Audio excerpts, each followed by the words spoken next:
I'm Amy from Be Well Clinic, and this is the beginning in our series that we're going to do this spring about food. Specifically, we're going to talk about what I call the degrees of digestibility. This is referring to which foods and which way foods are prepared to make them more digestible. There is a lot of discussion in the nutritional world about what foods are best for humans to eat, whether it's fully plant-based and vegan or fully carnivore. What about dairy? Are humans supposed to eat dairy or not? So I want to go over some more nuances of food in different categories through different videos in this series so that you can understand more about the food, what's going on with them, how you could make them more digestible, why you can tolerate certain aspects of dairy, for example, and not others. So we're going to go over that. We're going to figure out more information so that you can make better choices about which foods your body's asking for and ways that you can make food more digestible. So we're going to get into the series, and these are the videos we're going to do. We're going to discuss plant fibers, dairy, grains, nuts and seeds, and meat. In each video, we're going to discuss that category of food, and we're going to look at where in our body do we digest it? What do we need to digest it? What things need to be working? And we're also going to talk about ways that we can prepare it differently so that it's more digestible even before we put it in our mouth. So that's what each of these videos are going to be. Make sure you check out each and every video of this series, which will be running for the next month or so. And I will see you in our first video, which is about plant fiber.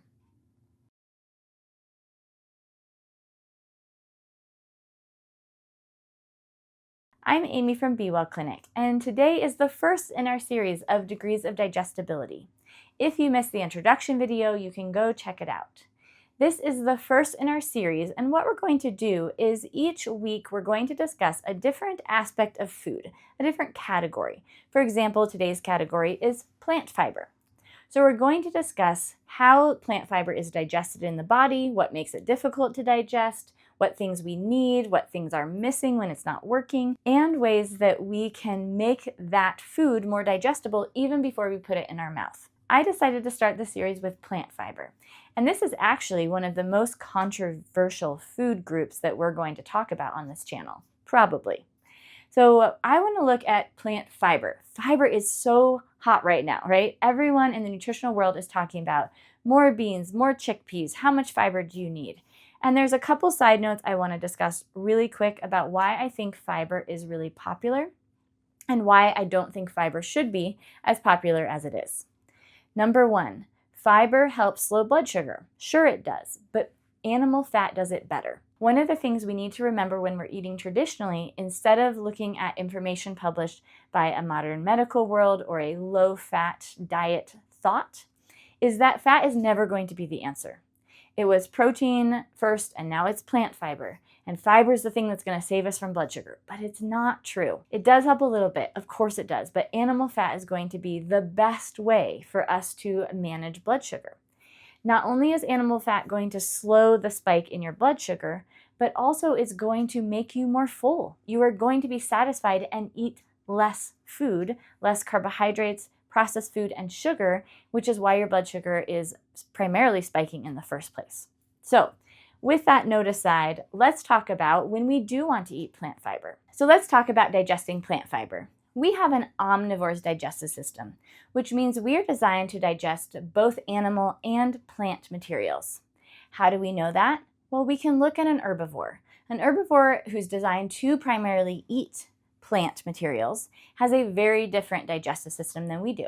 A cow, for example, has 4 stomachs full of microbes and also chews the cud, meaning they are regurgitating and re-manipulating that plant fiber in their mouth over and over. Here is a true thing. The only thing that breaks down plant fiber is a microbe.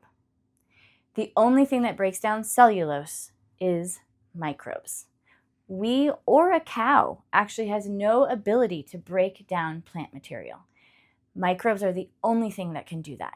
So a cow who is eating primarily plant has all the microbes at the beginning of the digestive system and 4 stomachs to do the huge job of breaking down and getting nutrition from plants. Omnivores' digestive systems have the microbes at the end. If you look at a healthy human digestive system, most of our microbes are at the end. They are in the large intestine of our body. And so if it takes plant fiber all the way through the digestive system to get to the microbes, that is what shows us that plants are not our primary food source. That's not what we were designed to do. Now, we do have microbes through our whole system. It is beautiful to feed your microbes with plant fiber, especially when we have a very healthy and very strong microbiome. You keep it stronger by eating plant fiber. But if you are trying to get nutritional deficiency correction from plants, you aren't going to do it. It's not going to work because we do not have a digestive system designed for that. We have to have at least some amount of animal products. Now, some people's bodies do much better with a higher amount of animal products and some people with a higher amount of plant material. That is totally fine. It is definitely a principle that we adhere to, that you want to listen to your body. But there's so much about our bodies being designed to eat plants. We only should eat plants. It's wrong to eat animals that I don't agree with and our biology doesn't agree with. So I do want to bring that into the discussion here. Okay, so we want some amount of plant fiber. It's great for us. We want to help our microbiome get stronger. I will note that if you have an incredibly abnormal microbiome, increasing plant fiber or eating plant fiber will cause your microbiome to stay abnormal. This is a big problem with people who have candida yeast overgrowth. They are eating fiber, and that turns into sugar and cellulose, and both of those are just feeding microbiome that is actually already abnormal, and it's very, very difficult to change over your flora when you're eating a lot of plants. This is why GAPS diet actually emphasizes less plant material in general, so that you are in essence, a little bit starving your microbiome, but we're then putting in lots of ferments and lots of microbiome feeding foods and situations so that we get good microbiome, and then we bring more raw plant fiber in after that later on in an introduction diet if you're familiar with the stages of GAPS. So let's talk about how we can digest plant fiber better. We do want plant fiber in limited amounts, and that's going to depend on the situation that you are in. Again, a very abnormal microbiome, less plant fiber. A good microbiome probably want a little more plant fiber. This is also something that is very seasonal. We want more fresh fruits and vegetables in the hot months than we do in the cool months. So that's something to keep in mind as well. And remember that you are not a cow. You are not doing the fermentation of that plant cellulose in the upper part of your digestive system. So you may have guessed where this is going. The thing that you can do is ferment your vegetables. Fermenting vegetables and eating a large amount of your vegetables fermented is going to do a lot of breakdown. You kind of are doing a cow's stomach in a jar or a crock when you're fermenting those vegetables. So fermenting is one way we can make plant fiber more easy to digest in our bodies, and we can then get more nutrition and more benefit from that. The other way is to cook plants. Now, there is some benefit also to raw plant. Raw plant is very cleansing. It can be like little brooms that clean out things. There is a physicality of cleansing to fiber. And again, especially when we have a healthy system, raw plant fiber is cleansing and is good for us to do. But most of us can't tolerate very much, so fermenting and cooking. The best way to cook plants would be in meat stock or bone broth or a good amount of animal fat. All of those things have properties that unlock the nutrition. Not only does cooking soften the vegetable, so think about a raw carrot versus a cooked carrot. That cooked carrot, the cell walls are already softened and broken down, and the nutrition around the cell wall is starting to be released. Double that with fermenting, and when we cook also with stock, broth, or fat, there are properties and cofactors in those three foods that are going to unlock and draw the nutrition out. Because our whole point of eating, besides some cleansing aspect, our whole point of eating is to get nutrition. And so we do want to increase the ways that we nutritionally eat food. All right, that's it for plant fiber.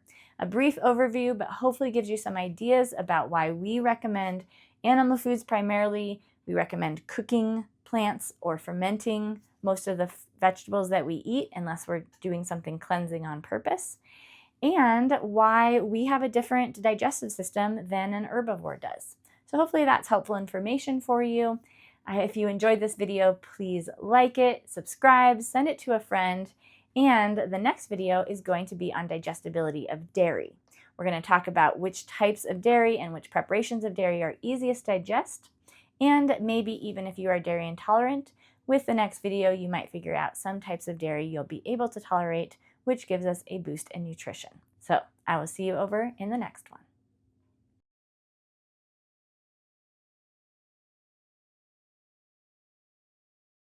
I'm Amy from Be Well Clinic, and this is the second in our series on degrees of digestibility. This is a series that we're talking about different categories of food and understanding more about what makes them digestible or not easily digestible and how we can improve that or make different choices. If you missed the introduction video or the first in the series on plant fiber, you can go watch those. I will put the links to those in the description below. Today we're going to talk about dairy. Dairy is a really cool concept to talk about because when people get dairy explained to them, it actually often opens up the world of them being able to eat different dairy products. Even if they've been avoiding dairy all the way, most people find that they can tolerate some of the more digestible dairy. And when they understand what's going on with dairy, they can make choices. Why do we care about dairy? Because dairy is a beautifully nutrient-dense food. As we talk about dairy today, we're going to actually talk about two different categories that determine the degrees of digestibility. One of them is where the dairy is from, meaning the type of cows and the processing used for that dairy. But the other one is the dairy product, meaning butter versus yogurt.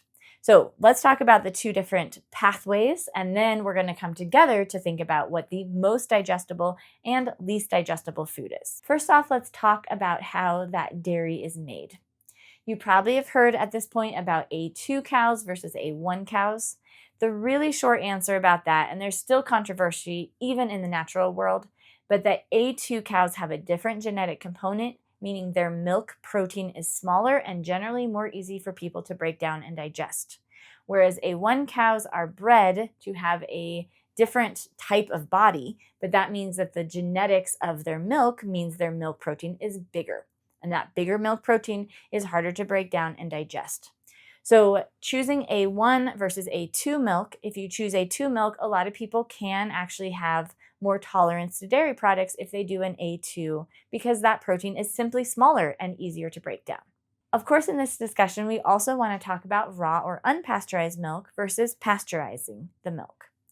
When we look at unpasteurized milk, when it's left raw, there are enzymes still present, the proteins haven't been cooked or denatured at all, so that milk is going to be in a more digestible form than when we heat and pasteurize it. When we go over to the pasteurization side, what we're looking at is no enzymes anymore and a certain degree of cooked protein. The degree is actually dependent on how that milk was pasteurized and what part of the milk it is. So how it's pasteurized. First off, we have little vats and big vats. So when you're heating milk in a little vat, obviously it's bigger than this, but when you're heating milk in a small batch, we have to get the milk up to a certain temperature, and the milk in the middle is going to take the longest. So when we have a smaller batch, that milk in the middle is going to get hot about the same time as the milk on the outside. But if you have a very giant vat of milk, the milk on the outside is going to get very hot, sometimes up to 400 or 500 degrees for the inside milk to get up to the temperature of pasteurization. So when you are looking and buying products that are pasteurized, it is good to see and find products that are small vat pasteurized. There is also a term called ultra pasteurized milk. This sometimes is actually the only milk available in certain countries or certain areas of our country. If you only have access to ultra pasteurized milk, some really interesting things happen. You cannot make fermented dairy. Cultured dairy will not grow in ultra pasteurized milk. You cannot make yogurt or kefir or anything like that.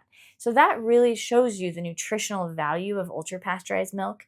And in my case, if that's all I had access to, I probably would look at other ways for the nutrition and not spend my money on an ultra pasteurized milk. Okay, so we have small vat, large vat, and ultra pasteurized dairy. Milk and cream also react differently to the heating process. Milk is hurt much more than cream is. There is a protective factor to fat. And so when you have a small vat pasteurized cream, That cream is very similar to raw cream. There are differences, and if you've tasted both, you can even taste the difference. So again, when you're looking for cream or milk, you can look at these nuances. So even if you're not able to get raw milk, or that's not something you're comfortable with for some reason, then you can find a better option in the pasteurized world. Okay, the more we change milk away from the state that it was created in, the harder it is to digest. So that is a degree of digestibility right there. A2, raw milk and raw cream are going to be the easiest to digest, and ultra pasteurized milk and cream are going to be incredibly difficult to digest, and also you're not really going to get a lot of nutritional value from those foods. So there is one spectrum of digestibility related to dairy. All right, so now let's talk about the type of dairy product. Dairy products, meaning ghee, butter, cream, cheeses, yogurt, right? Which things have more or less digestibility? So let's go through the spectrum of different dairy foods and put them in their degrees of digestibility. This is also something that you'll hear people refer to two large categories called soft dairy and hard dairy. This can be a quick and fast way to look things up where a lot of people can tolerate hard dairy but not soft dairy. But before we go through this full spectrum of where things need to land, we need to go through some ideas about why are we categorizing things this way.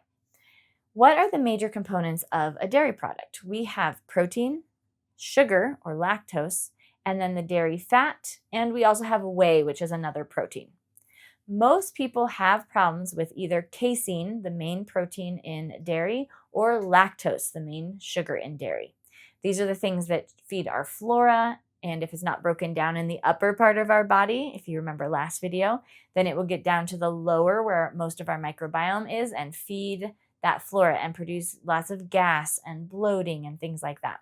So we want to break down the proteins. We want to break down the sugar, or have it broken down for us outside of the body, which is why we culture dairy sometimes. Whey is the second protein, or the third thing in the components of dairy in a big picture that we're going to talk about. And the fourth thing would be milk fat. When you have an allergy, by definition, your allergy is to a protein.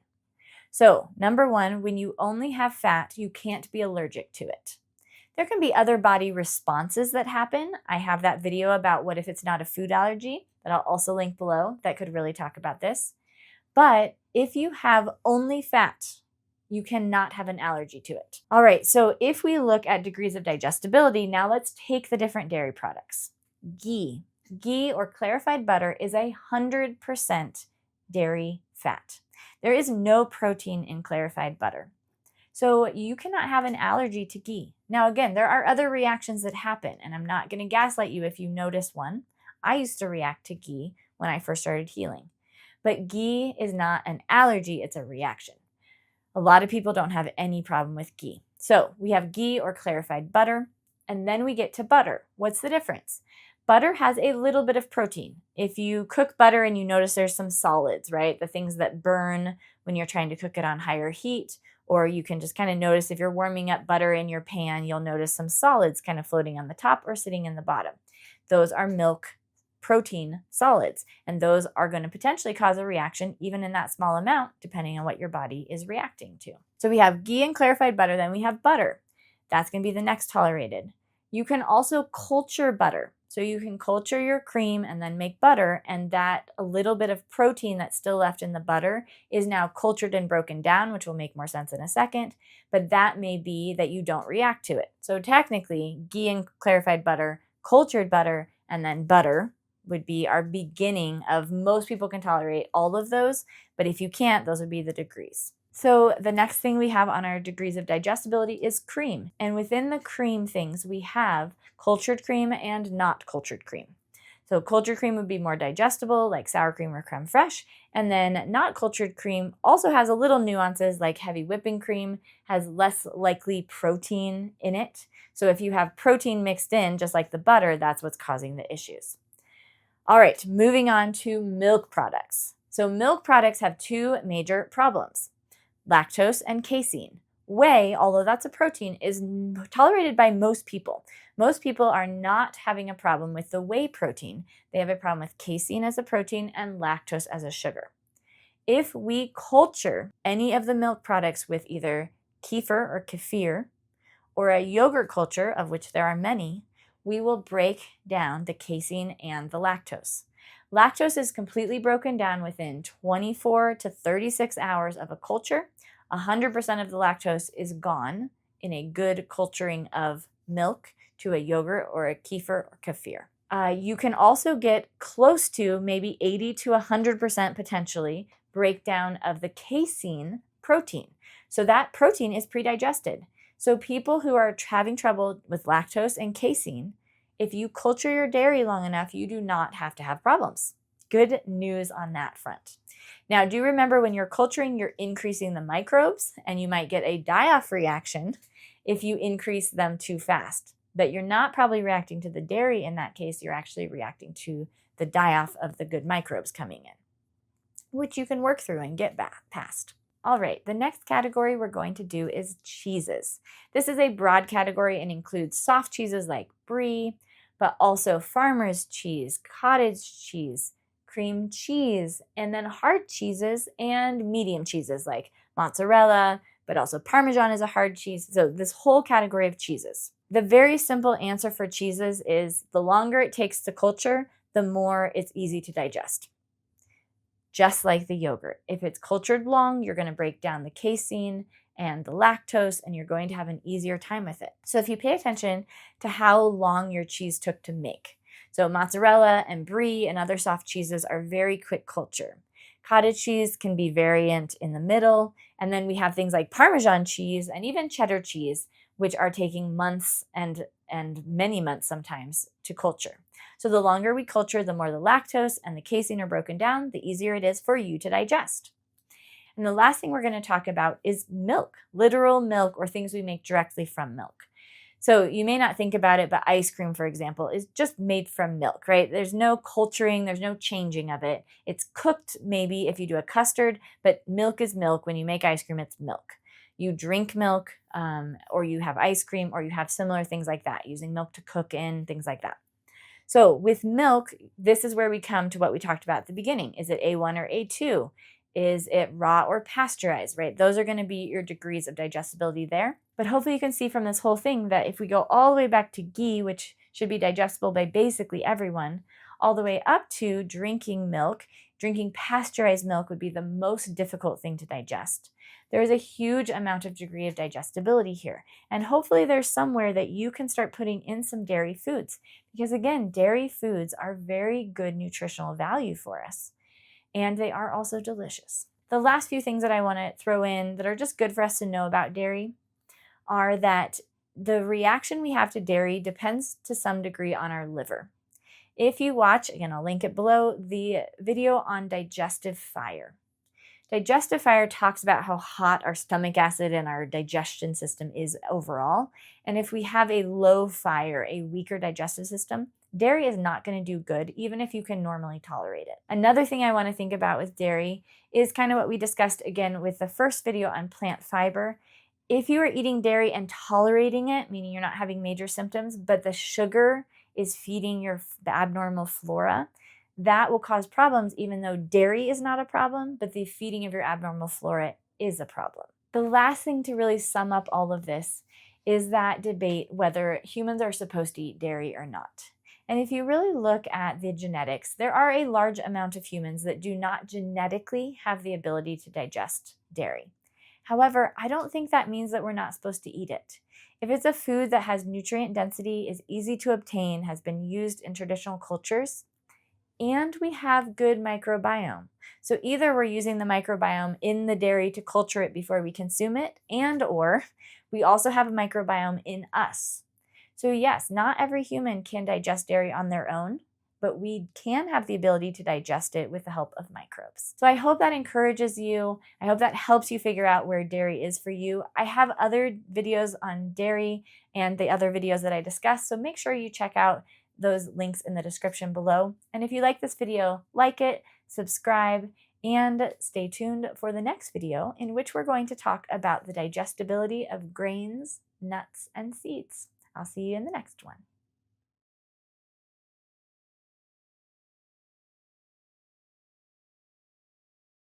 I'm Amy from Be Well Clinic, and welcome to the third in our series on degrees of digestibility. If you've missed the previous 2 videos and the introduction video, those are linked in the description below, so go check those out. And today we are going to talk about grains, nuts, and seeds. I have actually done a video years ago about how to properly prepare grains. So I will link that below also if you want to go check it out. I am very young in that video and I agree with everything that I said. But in summary, if you think about the videos we've already done, plant fiber and dairy, those concepts are what make the digestibility increase. And if you don't have support for those things, like we haven't broken down protein, we don't have good microbiome, you're going to have trouble digesting grains, nuts, and seeds. So there are different things we can do to break down that seed so that we can get access to the nutrition that's very available to make a plant. But when it is bound up in the seed state, it actually is very harmful to our body. There are things that are anti-enzymes, anti-nutrients that actually block absorption of other nutrition that we eat. When we eat a seed with other food, because it's preventing our own enzymes from releasing. So we really do want to properly prepare seeds. It's much more important than even properly preparing plant fiber. Okay, so to properly prepare a seed, we can soak, sprout, or ferment it. Soaking does the bare minimum. It neutralizes the most problematic enzyme inhibitors. Then we go into sprouting. Sprouting is a short soak, and then we leave it in a damp environment until that little seed puts out a little tail. Sometimes it's a tiny tail, sometimes it's a giant tail. But as soon as that tail pokes through the shell, all of the enzyme inhibitors and anti-nutrients are gone, because everything in that seed is now going towards making a plant, which means all that nutrition is available to us, and we're not really eating a seed anymore. We're kind of eating a tiny plant with its egg sac, right? And so it's very deep and good nutrition. The last thing we can do is ferment. And you can also do all 3 of these on top of each other. So you can soak briefly and then sprout, and then we can ferment that sprouted ground grain, for example, or you can ferment whole seeds. Fermenting is going to bring microbes in, just like we do with a dairy or in the sauerkraut. We bring microbes in to eat and break up the cellulose. Also, anytime we ferment things, we actually increase the nutrition in that food, because not only does the food have more bioavailable nutrition, every microbe produces vitamins and minerals for us, so that every time we eat a fermented food, even if it's a fermented seed, remember nuts, seeds, beans, and grains, all seeds, even a fermented seed is going to have a higher amount of nutrition if you go through that process. There's also some nuance to which seeds, nuts, beans, or grains are easier to digest. I don't want to go through all of that. Some basic things are macadamia nuts tend to be very easy in the nut family to digest, whereas almonds are actually one of the most difficult things to digest. So when you have rice, for example, you only need to cook it in meat stock, and that actually unlocks the nutrition and makes it properly prepared. You can also soak and sprout and ferment and all those things, but rice is very easy to make nutritionally available and properly prepared, whereas almonds take a lot more steps. Beans are some of the most difficult things. That's why most people get gas when they eat beans. So there's a lot of steps and a lot of time required to make beans digestible. White navy beans are a lot easier than, say, black beans. And so there's all these different degrees. What I would encourage you to do is think about which ones do you feel good after eating. Maybe try macadamia nuts if you haven't tried them, if you're only doing almonds and walnuts. Maybe pecans, maybe doing a cashew butter. Right? There's different things that you can do that might be easier. Try wild rice versus brown sprouted rice versus white rice. I don't agree that brown rice is better than white rice, because in terms of digestibility, the brown rice is a lot harder to digest. So again, when you have the mindset of fiber is best, fiber slows everything down, slows the blood sugar down, brown rice is going to come out better. But white rice is actually much easier to break down, which means we can get rid of it quicker. And if we have abnormal microbiome, we're actually going to be in a better place, because we're not feeding our microbiome with a whole bunch of plant fiber, because it was easier to break down and get out of the system. So there's little nuances like that we can look at. Seeds in general are much easier to digest than anything, than nuts or beans. And then grains can have a spectrum. So there are some grains that are more easy to digest, and some, like a hybridized wheat, most American wheat, that's extremely difficult to digest. And this is not getting into the protein molecule of gluten or anything like that. This is just literal ability to digest in our bodies with the microbiome and omnivore digestive tract that we have. So this is hopefully a little shorter and easier to get through. I hope that this helps for you. There are some really good benefits to nuts and seeds and beans and grains, especially some healthy omega-6s, which are needed as essential fatty acids in our body, but it's best to do them in a properly prepared way. So again, check out my other video on properly prepared grains. Check out Weston A. Price's resources, which I will also link below. And I will see you in the next one, which is going to be discussing the degrees of digestibility of meat. So be sure to come back for that one. I'll see you then.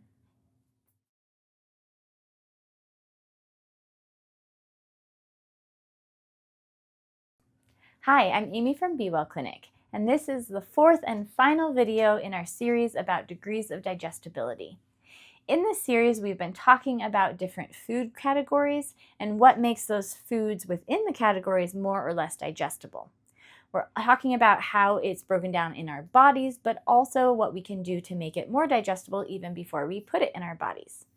If you've missed the videos in this series, you can check out the links. They're in the description below, along with the introduction video. That was the first official video of this series. And in any of these videos, if there's something you want to talk about, please leave it in the comments below. I would love to do more and add to this series where we can talk about other degrees of digestibility for different categories of food. So if you have any thoughts or questions, please leave them in the comments and we will talk about them. Okay, today we are going to talk about meat. Meat is a very interesting topic. We started with plant fiber, which is often very controversial, and I feel like meat discussion can be also very controversial. I really want to talk about meat as a general category, not chicken versus beef or anything like that, but just how to prepare meat so it's most digestible for your body.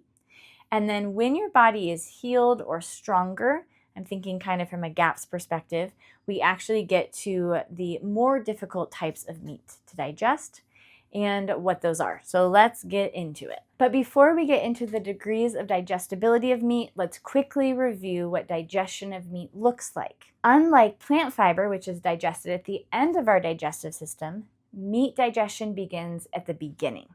We need to chew our food well. This starts releasing enzymes, but it also tells the stomach produce stomach acid, because stomach acid is going to be key here.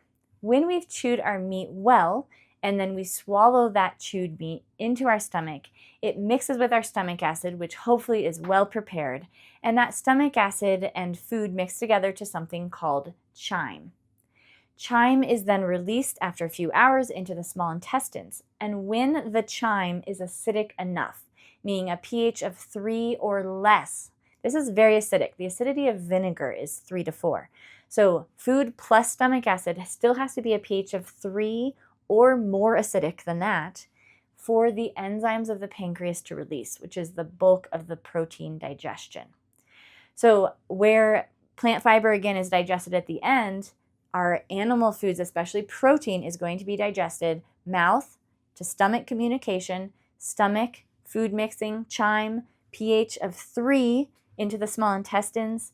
That triggers enzyme release from the pancreas, and that's what breaks down our meat properly. So before we even get into the degrees of digestion of how we do our meat to make it more digestible, how is your digestion? And a lot of people's digestion isn't great, which is why you're maybe working on this, why you might do GAPS or similar things. And so I wanted to talk about that first. And as we're going to talk about the degrees of cooking your meat in different ways, and as you start with the water cook, that's going to be great even if you don't have good acid, because the breakdown of the water is going to release the amino acids into the water, so you don't have to do that yourself. And then when you get further into a shorter cooking time, a harder cooking time, like grilling, you have hopefully more enzymes. If you're listening to your body, you now have more of your natural enzymes, and the process of digestion is working well. So then you're going to be able to tolerate that more difficult to digest prepared meat. So now we're going to get into all of that, and now we're going to get into how to cook that meat for degrees of digestibility. First off, the best, easiest way to digest meat is when meat is cooked in water. This is going to be a soup or a stew or a broth or a stock, right? So when we cook meat in water, it is the easiest for our body to eat and digest. This is one of the primary reasons why in the GAPS diet we do soup and stews at the beginning. Because when the body is needing to heal, when it needs a lot of nutrition and it is tired, your digestive system is tired, we want to make it as easy as possible to digest the food, to get the nutrition that you need to get back on the upswing. And cooking meat in stock, broth, water, making stock is going to be the best way to do that. The next degree of digestibility is very similar but slightly different, and instead of using water, we're using steam. So you're still using water, just not quite as much of it. This is something like taking your meat and your vegetables and covering them with some water in your oven on a low and slow roast. This also could be called wet roasting, if you will. So steam cooking your meat would be the next step up in degrees of digestibility. A little more difficult to digest than meat simmered in water. Then we go to the next one, which is cooking your meat in fat. This is a saute. So we have low heat, we have gentle cooking. So this is thinking about the idea of making caramelized onions. Obviously, we're doing this with meat, not with onions, but you have a lot of fat and you are cooking your meat and probably vegetables in a low saute. Then we get into what I call dry roasting. So dry roasting would be where you are cooking something in the oven, but you're not wanting it to be wet and mushy or stewy. So there's maybe a little bit of fluid at the beginning, but you're going to uncover it, you're going to braise the top of it or broil, right? Those types of things is a dry roast. It's more difficult to digest that than it is the previous types of meat cooking. The last category of cooking would be really to be grilling or barbecuing. So we have high heat, maybe no liquid at all, maybe you're actually on open fire. This is going to be a more difficult way to digest. Not only is this meat getting cooked much more quickly, like 10 or 15 minutes, instead of 2, 3, 4 hours that you might in a pot of water or a steam roast, you are not cooking your meat the same, and that can be harder to digest. It doesn't get broken down as well, and you're adding carbon. So the burned parts is carbon, and that's actually difficult for our body to handle and get rid of. Again, a healthy system, we can totally handle some carbon. It gives a flavor. We often enjoy that barbecue flavor, but it is harder to digest. And so we want to save roasted or barbecued meats for the very end when our bodies are able to break things down much easier or we have a stronger digestive system. The one thing you might notice is that we didn't talk about raw meat anywhere. And this is because whether raw meat is more or less digestible is that it depends. It depends on your body, depends on how good your digestive system is, how good your enzyme production is. There are some enzymes in raw meat, but those enzymes may not be enough to overcome the difficulty of breaking down without other enzymes that our body adds. You also have to keep in mind that raw meat is cold, and there are different seasons where cold meat is appropriate. There's also different situations in our body where cold meat isn't going to go well. If our digestive fire is low, if our spleen is really depleted, we're actually not going to be able to warm our food up well. And if you eat a lot of raw meat, you're actually dampening down your entire digestive fire, which then means you're not going to digest that meat well. Whereas someone with a very hot fire will actually digest raw meat maybe the easiest, arguably easier than boiled meat. So it really depends on where your body is and what's going on with your body, whether raw meat is really, really good and easy to digest or really, really difficult to digest.